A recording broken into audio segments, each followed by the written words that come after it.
So who would have thought I'd be here reviewing Date Alive Season 2? Generally, I did review the first season. If you want to go see that video, it'll be linked. You should see it very easily. But reviewing Season 2, I'm going to make it a shorter video.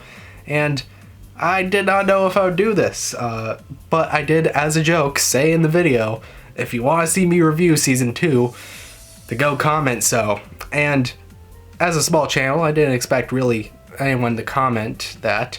But no, I actually got someone who legitimately said they wanted to see Season 2 get reviewed. So, yes, I guess we're doing it. It's a video now. You have to blame that guy for this happening, for the curse of this to keep continuing. And if you want the loop to continue, there is a Season 3. So alright, go down in the comments and comment you want the Season 3 review.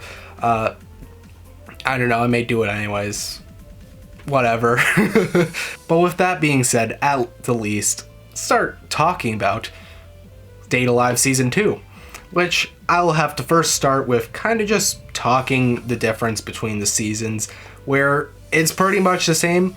If you liked Season 1, you're going to like Season 2 most likely. But I did note like a little bit of difference that I think when the super sketchy scenes that you don't want someone walking in and seeing you watching, they bumped it up to 11 instead of like the 10 it was at, alright? And the action, I think it got bumped up. I think you get a bit more of it. I would say the first season a little bit void. It's really just a few points at the end, and there's definitely a lot of calm breather moments. But this season kind of just gets into the super sketchy stuff and then the super action stuff. So honestly, it balances out. I liked it. I was cool with it. I do have to say the characters that are introduced, I think it really helped. I guess the series has lighthearted moments. It's supposed to be a harem, so technically characters are dating each other, but it's barely a romance at that, and it's more lighthearted moments between characters, and definitely adding more to the cast definitely helped. They added the two twins. Honestly, I generally like their characters.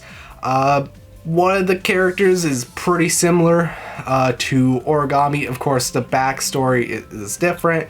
You know, they have their different things going for them, but in characteristic and how they act is kind of similar. It's a little bit weird, but I was honestly fine with it. It didn't bother me that much. The other twin, definitely a character I generally liked. I would say before I was like, they're okay. I can't complain. They're good characters.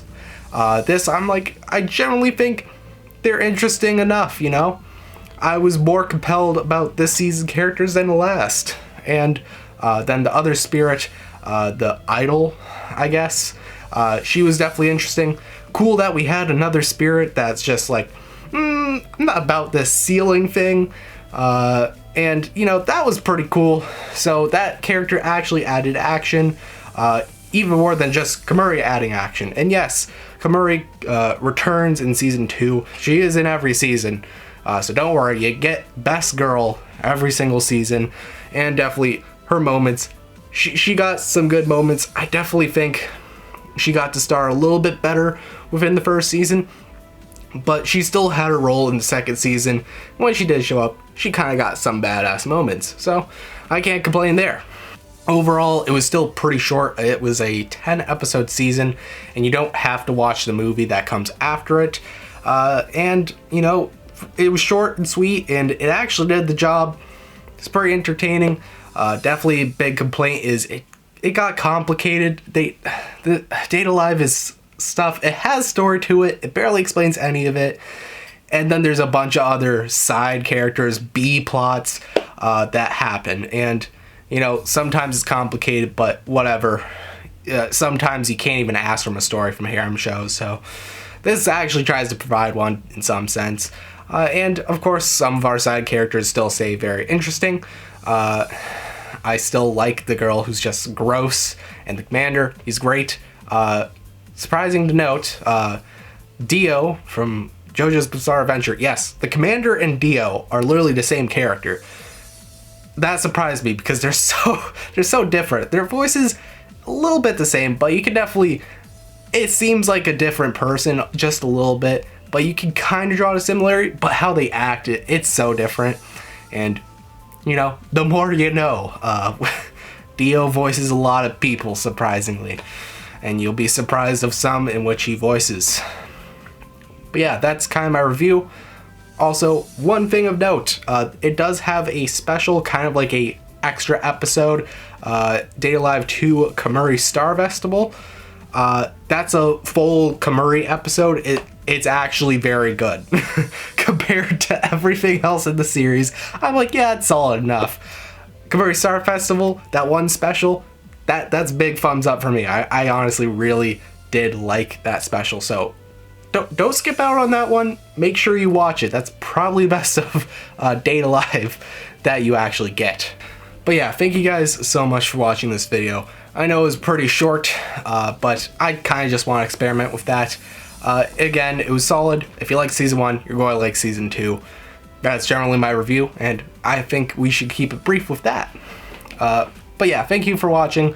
I'm a very small channel, but you guys have been supporting me immensely, and my channel has gotten its chance to, you know, be thrown out by the algorithm, and that's cool. I really like that.